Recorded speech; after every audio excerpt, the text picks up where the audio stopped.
Shalom semuanya, perkenalkan nama saya Imaniar Denada Welsibet Siokain dengan NIM 431252021.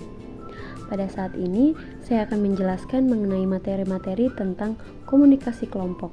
Dan ada 7 materi yang akan saya bawakan, yaitu yang pertama ada pengertian dari komunikasi kelompok itu sendiri, yang kedua ada tujuan dari komunikasi kelompok, yang ketiga ada karakteristik dari komunikasi kelompok, yang keempat ada jenis dan karakteristik keanggotaan kelompok, yang kelima ada komunikasi kelompok verbal dan non-verbal, yang keenam ada jejaring komunikasi kelompok, dan yang ketujuh ada motivasi kelompok. Baik, kita akan masuk kepada materi yang pertama, yaitu tentang pengertian dari komunikasi kelompok.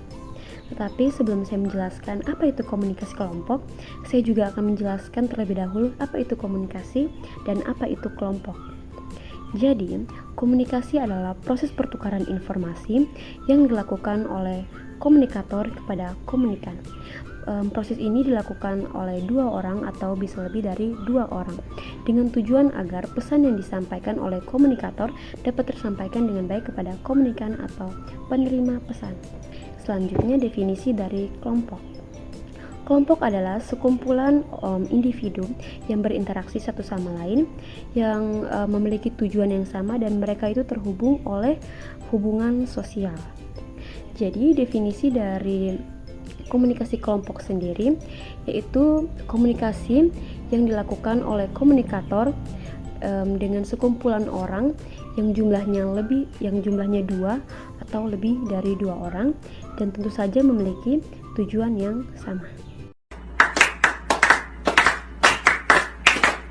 Baik, pada saat ini kita akan masuk kepada materi yang kedua, yaitu tentang tujuan dari komunikasi kelompok.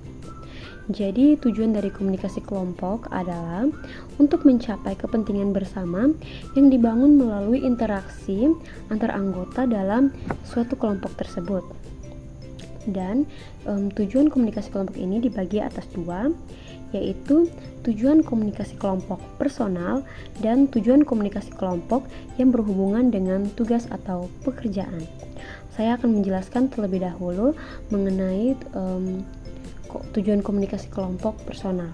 Tujuan komunikasi kelompok personal ini berkaitan dengan kebutuhan individu dalam suatu kelompok. Contohnya hubungan sosial, penyaluran, terapi, dan pendidikan. Selanjutnya ada tujuan komunikasi kelompok yang berhubungan dengan pekerjaan atau tugas. Itu berfokus pada pencapaian hasil atau target suatu kelompok, yang dimana ada pembuatan suatu keputusan dan pemecahan masalah. Materi ketiga kita pada saat ini itu tentang karakteristik dari komunikasi kelompok.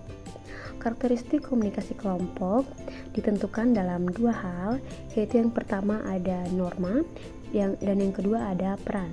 Saya akan menjelaskan terlebih dahulu tentang norma. Jadi, norma adalah standar yang dapat diterima atas perilaku yang dianut oleh anggota kelompok. Dan yang kedua ada peran. Peran adalah aspek dinamis dari kedudukan atau status. Peran juga berarti serangkaian pola perilaku yang terkait erat dengan seseorang yang berubah sebuah posisi tertentu dalam sebuah unit sosial.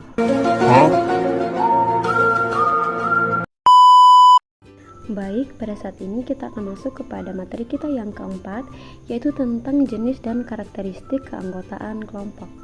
Jenis dan karakteristik keanggotaan kelompok ini dibagi atas 6, yaitu yang pertama ada anggota potensial, yang kedua ada anggota baru, yang ketiga ada keanggotaan penuh, yang keempat ada anggota divergen, yang kelima ada anggota marginal, dan yang terakhir ada mantan anggota. Dan pada saat ini saya akan menjelaskan satu persatu. Baik, yang pertama ada anggota potensial. Anggota potensial adalah anggota yang ingin tahu atau minat terhadap suatu kelompok. Setelah itu yang kedua ada anggota baru. Anggota baru adalah anggota yang sudah bergabung tapi dia itu masih di luar kelompok tersebut dan tidak dikenal. Dan yang ketiga keanggotaan penuh. Nah, keanggotaan penuh adalah anggota yang sudah bergabung dan sudah tahu aturan-aturan atau keinginan dari kelompok tersebut. Dan keempat ada anggota divergen. Anggota divergen ini berfokus pada suatu perbedaan. Yang kelima ada anggota marginal, yaitu anggota yang tidak dilibatkan lagi. Dan yang terakhir adalah mantan anggota atau anggota yang sudah tidak terlibat lagi dalam satu kelompok tersebut. Materi kelima kita pada saat ini yaitu tentang komunikasi kelompok verbal dan nonverbal. Verbal dan nonverbal sudah pasti sering didengar oleh kita semua. Tetapi pada saat ini saya akan menjelaskan apa itu komunikasi kelompok verbal dan nonverbal. Jadi komunikasi verbal dan nonverbal itu adalah komunikasi yang dilakukan dalam anggota kelompok, dalam suatu kelompok yang menggunakan kata-kata atau tanpa kata-kata. Jadi pembedanya adalah komunikasi verbal adalah komunikasi yang dilakukan dan diungkapkan melalui kata-kata, baik lisan maupun tulisan. Contohnya seperti diskusi, presentasi, atau berbicara dalam satu kelompok. Dan yang kedua ada definisi dari komunikasi kelompok nonverbal. Nah, komunikasi nonverbal ini adalah komunikasi yang dilakukan tanpa kata-kata, tapi bisa diganti dengan ekspresi wajah atau gerakan tubuh lainnya. Contohnya seperti senyuman atau acungan jempol atau tepuk tangan atau mengedipkan mata, itu juga termasuk dalam komunikasi non-verbal, seperti itu.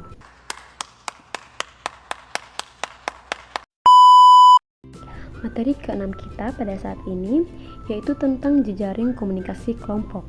Jejaring komunikasi kelompok dibagi atas 5, yaitu yang pertama ada roda, yang kedua ada rantai, yang ketiga ada jejaring Y, yang keempat ada lingkaran, dan yang terakhir ada bintang. Saya akan menjelaskan satu persatu. Yang pertama ada jejaring roda, yang dimana pemimpin dijadikan sebagai pusat informasi atau tokoh sentral dalam jejaring tersebut. Yang kedua ada jejaring rantai. Jejaring rantai dapat dikatakan bahwa itu terjadi mengalir secara terus-menerus. Misalnya seperti A dapat berkomunikasi dengan si B dan si B dapat berkomunikasi dengan si C. Yang ketiga yaitu jejaring Y, yaitu tiga orang dapat berkomunikasi dengan orang di sampingnya. Yang keempat yaitu jejaring lingkaran. Jejaring lingkaran adalah jejaring yang dapat berkomunikasi dengan dua orang di sampingnya, yaitu di kiri atau di kanannya. Dan yang kelima yaitu jejaring bintang. Jejaring ini adalah jejaring yang dapat terhubung dengan semua anggota. Jadi dia dapat berbicara atau dapat berkomunikasi dengan siapa saja, seperti itu. Dan materi ketujuh kita atau materi terakhir kita yang akan kita bahas pada saat ini yaitu mengenai motivasi kelompok. Menurut Sardiman tahun 2021, motivasi adalah serangkaian usaha untuk menyediakan kondisi-kondisi tertentu, atau dapat kita katakan bahwa motivasi itu kita melakukan apa untuk mendapatkan apa. Saya memberi satu contoh, yaitu di mana ada satu kelompok yang ingin presentasi di depan kelas.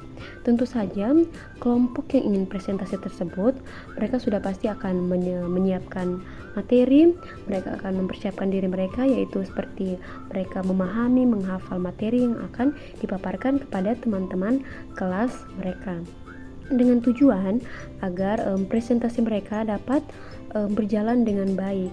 Dan motivasi mereka sudah pasti untuk mendapatkan nilai yang baik juga dari dosen atau mungkin guru mereka, seperti itu. Baik, demikian hasil pemaparan materi saya mengenai komunikasi kelompok. Semoga apa yang saya bagikan kepada teman-teman dapat bermanfaat bagi kita semua. Dan terima kasih juga untuk teman-teman yang telah menonton hingga akhir video ini. Terima kasih dan sampai jumpa.